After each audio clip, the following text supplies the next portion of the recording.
Beneath the Caribbean sun, a hidden game unfolds. Beyond beaches and postcards, these waters are a chessboard of power. Military bases, drug routes, and secret alliances draw a circle of vigilance around Venezuela. The United States, China, Russia, and Iran compete for influence in what Washington once called its backyard. Meanwhile, millions of migrants, coastal communities, and small island nations bear the human cost of this silent struggle. The Caribbean is no longer just a tropical paradise. It is the new frontline of global geopolitics. Stay with us as we answer the questions. What's really happening in the Caribbean? Why has the Caribbean become a theater of global rivalry? What role does Venezuela truly play in this encirclement? And can small island nations survive the weight of superpower competition?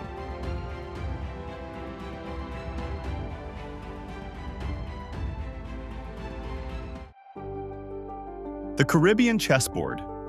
2 centuries of strategic control. For centuries, the Caribbean has been more than turquoise waters and tropical landscapes. It has been a chessboard of empires, a corridor of trade, and a front line of strategy.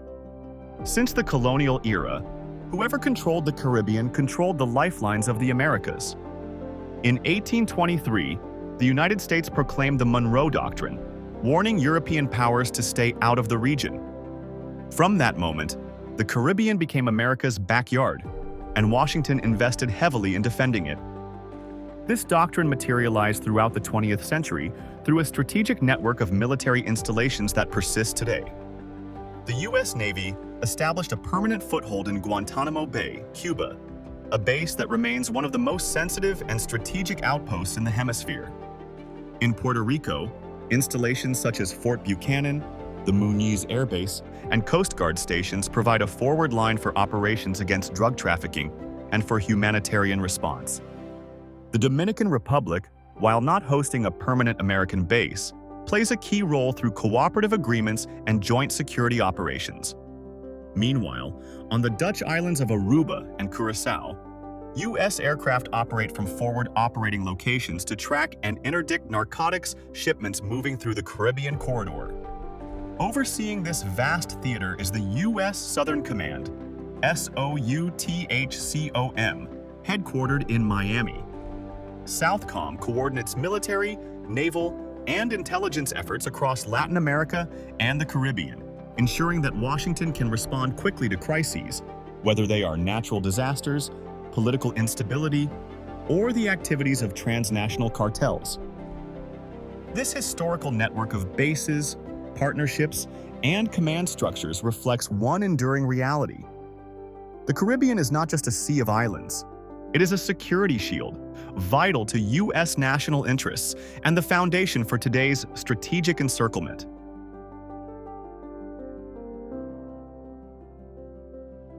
The Cartel of the Suns. When the state becomes the cartel. In the heart of Venezuela lies one of the most controversial and shadowy networks in the Western Hemisphere, the Cartel of the Suns. Unlike traditional criminal organizations, this cartel is not rooted in the streets but in the ranks of the state itself. Its name comes from the sun insignias worn by Venezuelan generals, symbolizing the alleged involvement of high-ranking officers in drug trafficking. For years, the United States and international watchdogs have accused members of Venezuela's military and political elite of transforming their country into a hub for cocaine shipments. According to U.S. indictments, senior figures within the armed forces, as well as close allies of President Nicolás Maduro, have facilitated the transport of tons of cocaine from Colombia, across Venezuelan territory, and out into the Caribbean, destined for North America and Europe. The allegations go beyond simple smuggling. Investigations suggest that the cartel uses military aircraft, secure ports, and protected routes, operating with the kind of impunity only a state apparatus can provide. In 2020, the U.S. Department of Justice indicted Maduro and several of his officials on charges of narco-terrorism. More recently, the U.S. Secretary of State directly accused Nicolás Maduro of being the principal leader of the Cartel of the Suns, making him not only the head of state, but also, in Washington's eyes, the head of a criminal enterprise. This transforms Venezuela from a struggling neighbor into a direct security threat that destabilizes the entire Caribbean basin, providing Washington with both justification and urgency for a coordinated regional response. The Caribbean encirclement, America's maritime response. Today, the United States maintains what many analysts call an encirclement in the Caribbean. This strategy, unfurling near the Venezuelan coast, is not a formal blockade, but it operates as one, marked by persistent military vigilance. U.S. naval vessels, Coast Guard cutters, reconnaissance aircraft, and drones monitor the waters off Venezuela, Colombia, and the Eastern Caribbean, ostensibly targeting drug shipments, but in reality enforcing a far-reaching security perimeter. This intensified posture stems from earlier moves by the Trump administration. In 2020, Washington labeled the Cartel of the Suns as a terrorist organization and indicted Nicolás Maduro for narco-terrorism.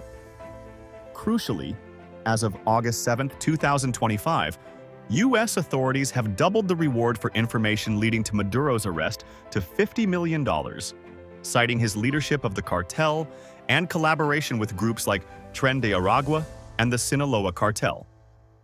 The U.S. military campaign gained further momentum in August 2025, when 3 warships and approximately 4,000 personnel were deployed to the Venezuelan coast to reinforce this maritime cordon.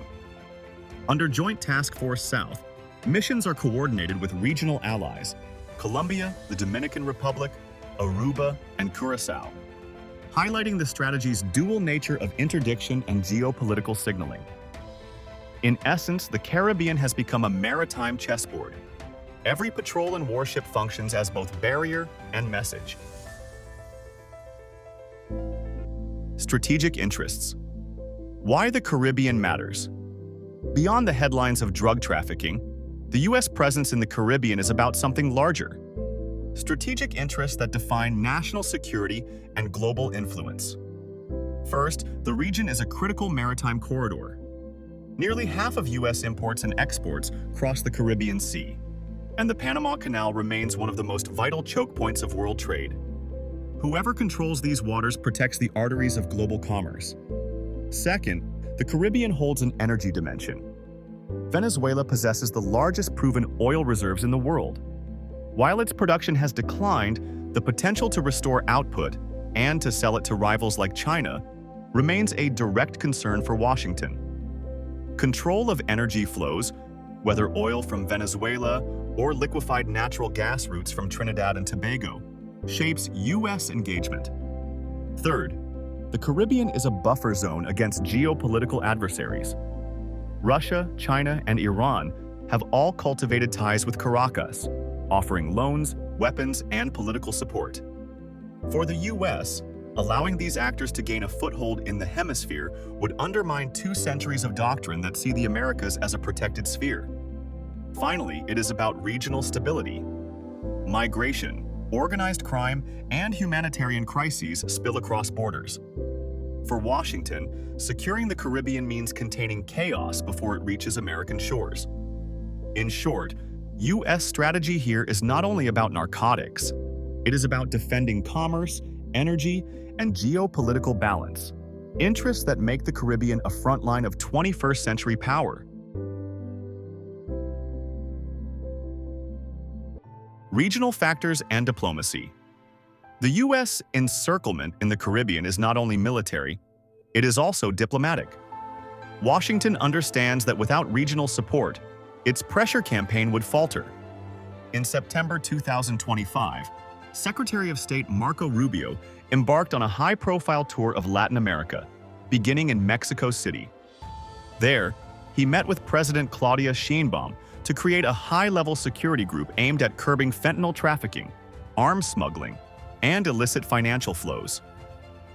While Sheinbaum insisted on full respect for Mexican sovereignty, the agreement marked one of the closest security alignments in recent history. Rubio then traveled to Ecuador, where President Daniel Noboa faces escalating violence from transnational gangs. The United States pledged resources and intelligence sharing, reinforcing Ecuador's role as a partner against cocaine flows through the Pacific and Caribbean corridors.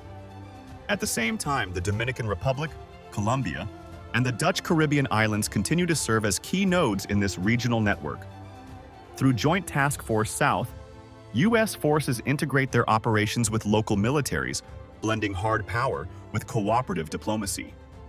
Critics, however, argue that this diplomatic front masks a deeper agenda, isolating Venezuela by rallying its neighbors, ensuring that the Caribbean basin remains firmly tied to Washington's strategic orbit. China, Russia, and regional organizations. The Caribbean is not shaped by U.S. power alone. China and Russia actively expand their regional influence, often through Venezuelan partnerships. Beijing's economic strategy has evolved significantly. While China holds over $60 billion in Venezuelan loans, mostly non-performing, it pivots toward direct Caribbean investments.